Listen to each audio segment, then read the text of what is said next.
బ్రహ్మవిష్ణు శివాత్మకమైనది. సర్వ మంత్రాధ్యయనమునకు సాధికారము కల్పించినది బ్రహ్మోపదేశం. ఆ మంత్రము అతి రహస్యము, స్వరప్రధానము కనుక శ్రద్ధగా ఆలకించి స్వీకరించు. పరమేశ్వర, తండ్రిగా తనయునికి మీరే మంత్రోపదేశం చేయాలి. అవశ్యం తానైనా.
ఒక చిన్న సందేహం. చెవి దెబ్బే ఇంత ఘోరముగా ఉంది, తొండం దెబ్బ ఎలా ఉంటుందో? ఇల్లులకుగానే పండుగ కాదురా, కఠోర నియమనిష్టలతో కూడుకున్న బ్రహ్మచర్య దీక్షను ఆ అర్భకుడు ఎలా సాగిస్తాడో, ఎలా సాధిస్తాడో మేము సూచనము కాక.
భళా గజానన భళా.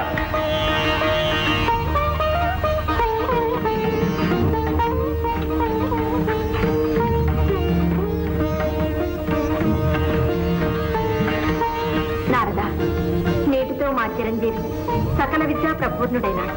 నారాయణ నారాయణ, సర్వకళాది దేవతలు మీరు భయలు తలుచుకుంటే రానిది కానిది ఏముంటుంది తల్లి? విద్యాభ్యాసం ముగిసింది, ఇక గజానున్న వారిని బ్రహ్మచర్య తపోదీక్షకు పంపడమే తరువాయి. కదిలితే కందిపోయే నా బిడ్డని కష్టతరమైన బ్రహ్మచర్య దీక్షకు పంపమంటారా? భయంకర నిర్జన ప్రదేశంలో ఒంటరిగా విడిచిపెట్టమంటారా? నా వల్ల కాదు.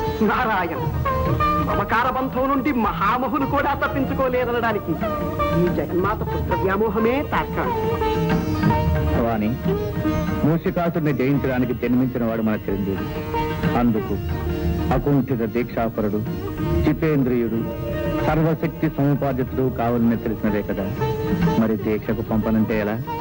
సందేహించక దీవించి పంపించు.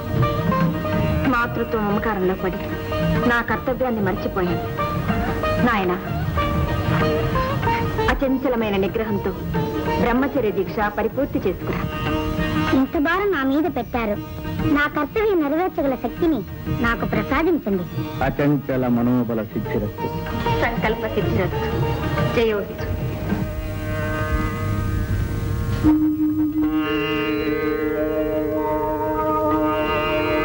స్వామి గజానన,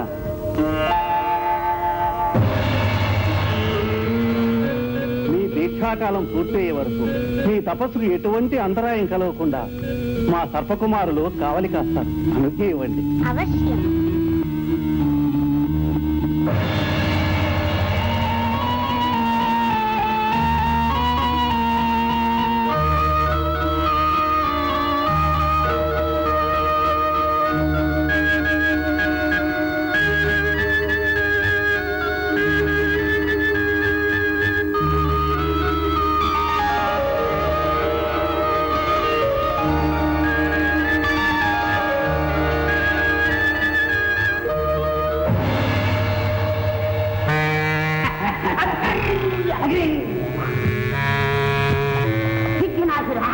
ఒక చిన్న సందేహము. ఏమిట్రాది? ఈ గజాననుడు దొరతడుగా ఉన్నప్పుడు చెబుతూ కొడితేనే మన దేవరవారు అదిరిపోయినారు. ఇప్పుడు తండంతో కొడితే మనం ప్రాణాలతో ఉంటామా అని ఇటువంటి సందర్భంలో మనం ఎక్కడుంటాం? అనుకుంటాం. చూపించి నీ శక్తి చూపిస్తాం. మా మాయాశక్తితో వీళ్ళని దొరకడం వారి బుద్ధి పొడలు కొడతాం.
ఒక అర్భకుని దీక్ష భగ్నము చేయలేకపోయినారా? కేవలం మేము ప్రయోగించే శక్తులన్నీ వారి ముందు నిర్వీర్యములైన కల్పించిన విగ్రహములు భగ్నములైనవి.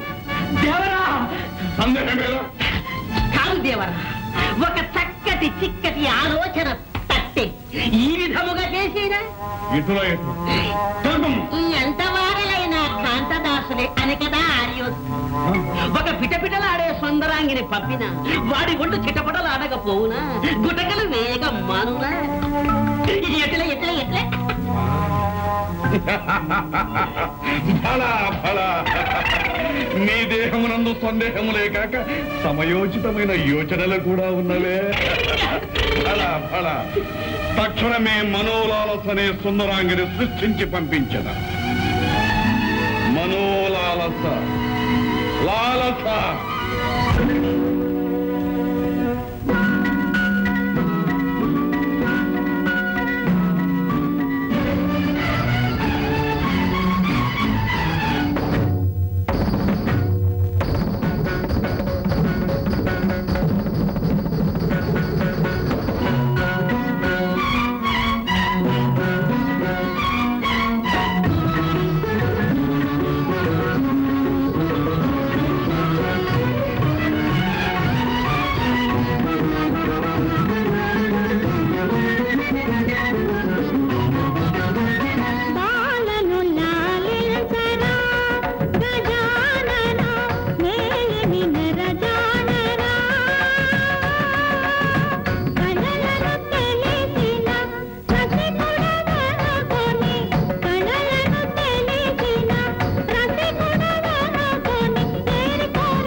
భళా గజానన భళా. అరిషట్వర్గాలను జయించి జితేంద్రుడవని పిలుచుకున్నావు. తపస్సు చేత సిద్ధిని, సిద్ధి చేత బుద్ధిని సాధించుకున్నావు. ఇదిగో ఈ సిద్ధిని బుద్ధిని స్వీకరించు.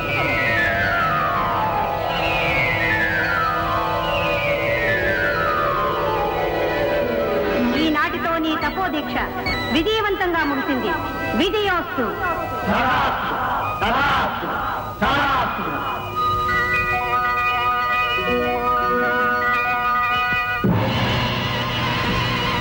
దేవా, అమేయ ప్రభావ, నిరంతరం మీ సేవ చేసుకునే భాగ్యం ఈ దాసులకు ప్రసాదించు స్వామి.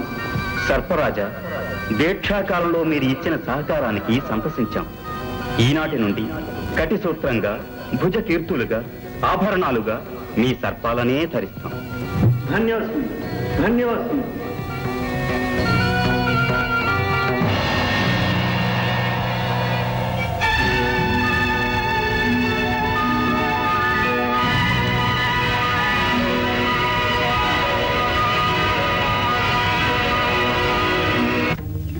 కందుకన్ని విసురుతున్నా, పట్టుకోవాలి పట్టుకోవాలి.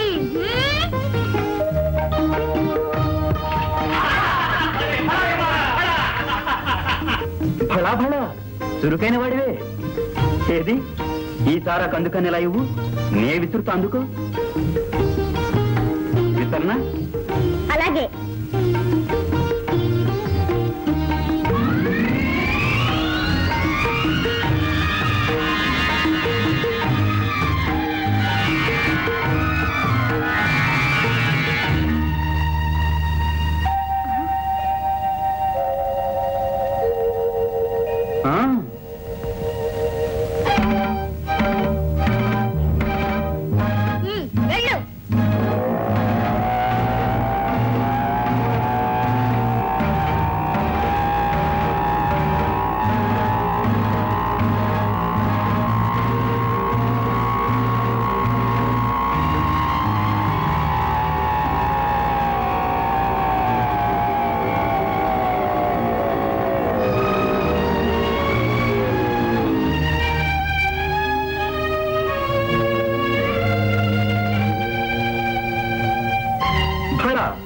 ఈ చురుకుతనం ఆటలలోనేనా, లేక అన్నింటిలోనూ ఉన్నదా? అన్నిట్లోనూ వీరున్నే. నిన్ను చూస్తుంటే నాకు ముచ్చట వేస్తున్నది. రా. నీ రూపం నాకెదురులా ఉంది. వీరుడవేగా, వదిలించుకో.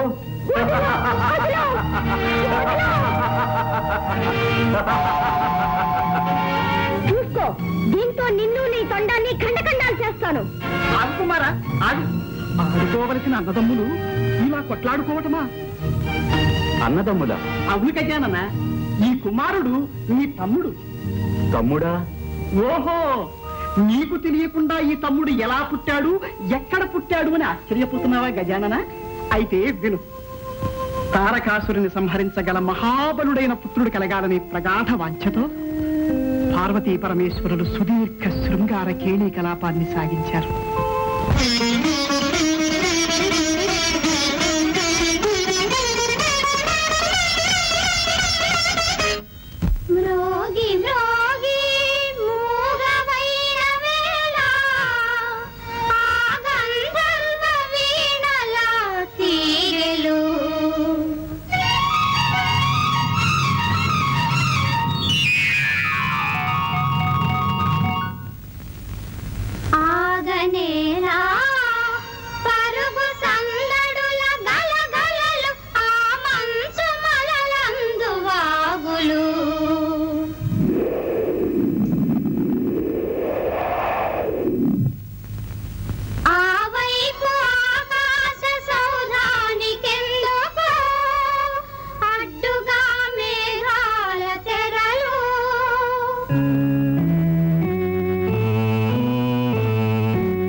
విరిసిన పెదవుల లేతనవ్వా ఏది చల్లనా ఏది తీయనా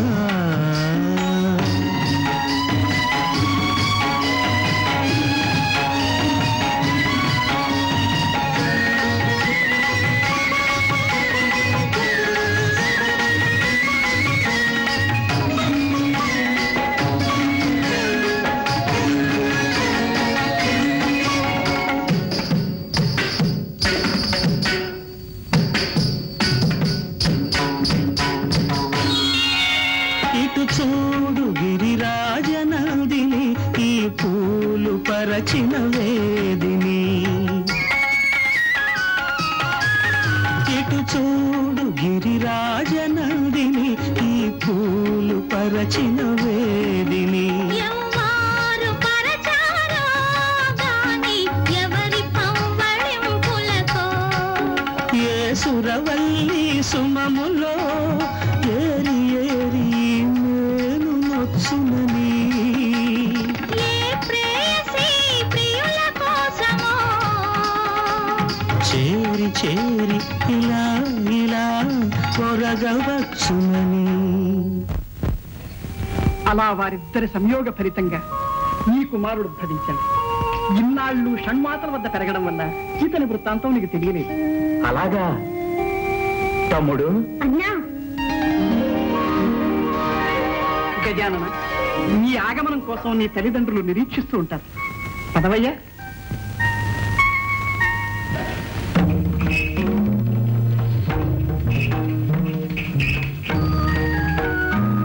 జననీ జనకులకు అభివాదాలు.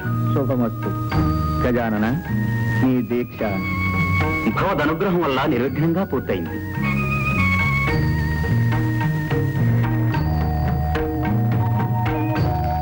అమ్మా, ఏమిటమ్మా అలా చూస్తున్నావు? నాయన, ఈ ఆకారం ఏమిటి? సుందర సుకుమార శరీరంతో మా కన్నులు విందు చేసే నువ్వు ఈ రూపం ఎందుకు ధరించావు నాయన? అనేక ప్రలోభాలకు మూలమైన బాహ్య సౌందర్యం కన్నా ఆత్మ సౌందర్యమే మిన్న. ఏం తండ్రి, నే చెప్పింది నిజమేనా? మా సిద్ధాంతము అదే. అందుకే భస్మాంగ రాగం, నాగాభరణాలు, గజ చర్మ ధారణ ఎన్నుకున్నాం. కానీ మీ జనని సౌందర్య లహరి, త్రిపుర సుందరి. అందుకే ఆమె సృష్టిలో దృష్టిలో అంతా సౌందర్యమయంగా ఉండాలని కోరుకుంటుంది. ఏం భవాని? క్షణికమైన మనోభ్రమణంలో అన్నానే కాని అలంకారాల వల్ల లేని అందం వస్తుందా? ఉన్నది తరిగిపోతుందా? ఏమి ధరించినా మీరు సౌందర్యమూర్తులేగా. ఏ రూపంలో ఉన్నా నా బిడ్డడు నా కంటికి ఆనంద స్వరూపుడుగానే ఉంటాడు. అన్ని లోకాల్లోనూ అన్ని కాలాల్లోనూ ఈ అవతారమూర్తే ఆరాధనీయుడవుతాడు. పరమేశ్వర, అసుర నాశనానికి కావలసిన అర్హతలన్నీ గజానన వారికి సిద్ధించినట్లే. మరి మూషికునిపై దండయాత్రకు ముందుగా ప్రపంచంలోని సర్వశక్తులు చిరంజీవికి సంప్రాప్తం కావాలి. అందుకు గజాననుణ్ణి అన్ని గణాలకు అధిపతిని చేయాలి. శుభస్య శీఘ్రం. గణాధిపత్య మహోత్సవం అపూర్వంగా అంగరంగ వైభవంగా జరగాలి. అందుకు కావలసిన ఏర్పాట్లు మేమే స్వయంగా జరిపిస్తాం. శుభమస్తు.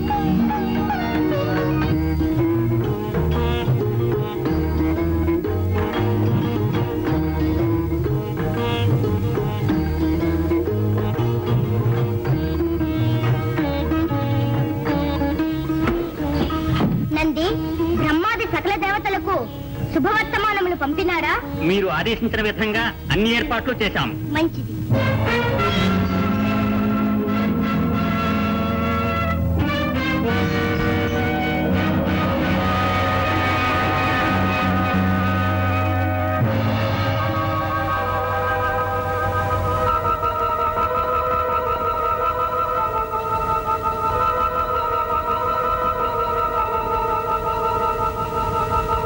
ఏర్పాట్లన్నీ సక్రమంగా జరగాలి.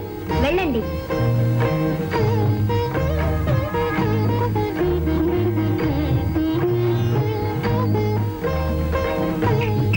కార్తికేయుల వారికి అభివాదాలు. ఓ నందీశ్వరులా, గణాధిపత్య మహోత్సవానికి సన్నాహాలు సక్రమంగా జరుగుతున్నాయా? ఆహా, సన్నాహాలైతే సక్రమంగానే జరుగుతున్నాయి. కానీ కానీ మహావీరులైన మీరుండగా గజాననునికి గణాధిపత్యం ఇవ్వడం శివగణంలో ఎవరికీ సంతృప్తికరంగా లేదు. ఏ అన్నగారు మాత్రం వీరులు కారా? కాదని కాదు, కానీ మీకున్న శరీర లాఘం, రాజసం, నాయకత్వ లక్షణాలు వారిలో లేవని. ఏమిటి ఈ మాటలంటున్నది? నిజంగా నందీశ్వరులేనా? ఇది నా మాట కాదు, మన వారందరి అభిప్రాయం. కావచ్చు, కానీ గజాననుడు మాకు అగ్రజుడు. ఆయనే అన్ని విధాల ఆ పదవికి అర్హుడు. పదవికి వయస్సు కాదు, వ్యక్తిత్వం ముఖ్యం. ఇది కూడా అందరి అభిప్రాయమా లేక నీ అభిప్రాయమా? కాదు ప్రభు, సూటిగా ఒక్క మాటలో చెప్పాలంటే మీరే ఆ పదవిని చేపట్టాలి. ఇది కైలాసంలోని వాళ్ళంతా ఏకగ్రీవంగా కోరుకుంటున్నారు. అలాగా? జనాభిప్రాయాన్ని మన్నించవలసిందే. ఇప్పుడే ఈ విషయం మా తల్లిదండ్రులతో చర్చిస్తాం.